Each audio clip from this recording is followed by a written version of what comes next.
Hi everyone, Mr. Powell here for Knowable World. This video is part of our series of mini lessons about geography. Today we're going to talk about what people mean by the continent of Europe. If you're learning about world geography, you will almost certainly be expected to learn about continents. And I'm sure you've noticed that they don't always make that much sense. Europe in particular is a difficult one to explain. In fact, if today's lesson doesn't convince you that there is such a thing as the continent of Europe, I won't be upset, because even though it's not a completely ridiculous idea, most grown-ups can't explain it. As we will see, the explanation has two parts. The first part is geography, and the second part is history. First, let's look at the geography of Europe. When you look at the world on a map or globe, you see a giant landmass that appears to be completely connected, which geography teachers tell us is three continents: Africa, Asia, and Europe.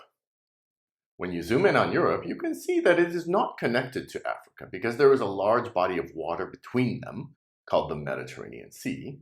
And even though there is a spot where the two continents are really close, they are separated by a narrow body of water called a strait.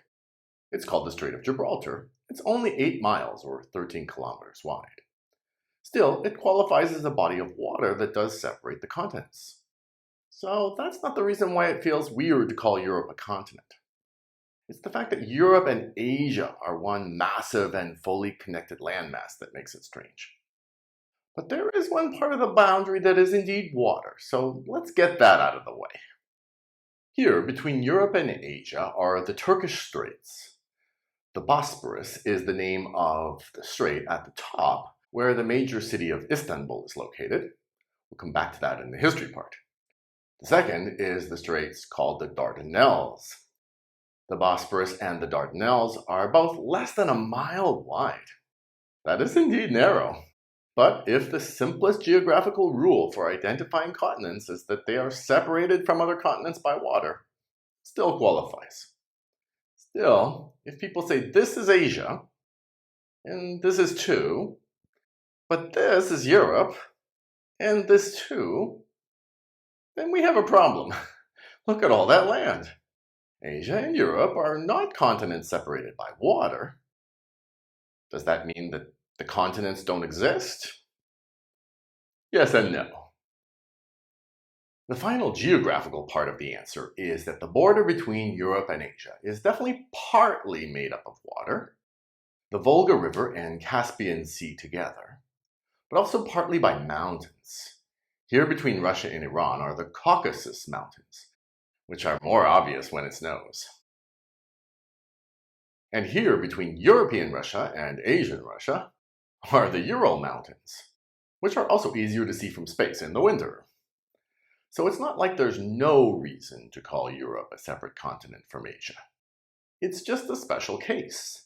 It includes water and mountains. But why make a special case? Why break the normal rules? We don't say that there's a continent called West America and East America just because there's a tall set of mountains between them. And India is not called a continent, even though it's just as big as Europe and separated from the rest of Asia by the highest mountains in the world, the Himalayas. It does seem peculiar that Europe gets to be a continent. As I said in the introduction, there are two parts to the answer. In addition to geography, the second part is history. When we go all the way back to the beginning of European history, we see that the people over here were separate from the people over here. The first famous example is the example of ancient Greek people called the Mycenaeans, who were separate from the Trojans of Asia. And these two famous ancient people fought a terrible war in which Troy was destroyed by the Mycenaean Greeks. A few hundred years later, the Persians from Asia attacked the Greeks in Europe. Once again, the Greeks defeated their enemies from Asia. The separation of Europe and Asia started to be an important separation, not just of land, but of culture. One culture was on this side, and a different kind was on this side. This was especially important when the Greeks, many of whom believed in democracy, fought the Persians, who had a monarchy. The two sides were sometimes connected in history. The Romans, for instance, conquered parts of Asia, including the ancient kingdom of Israel.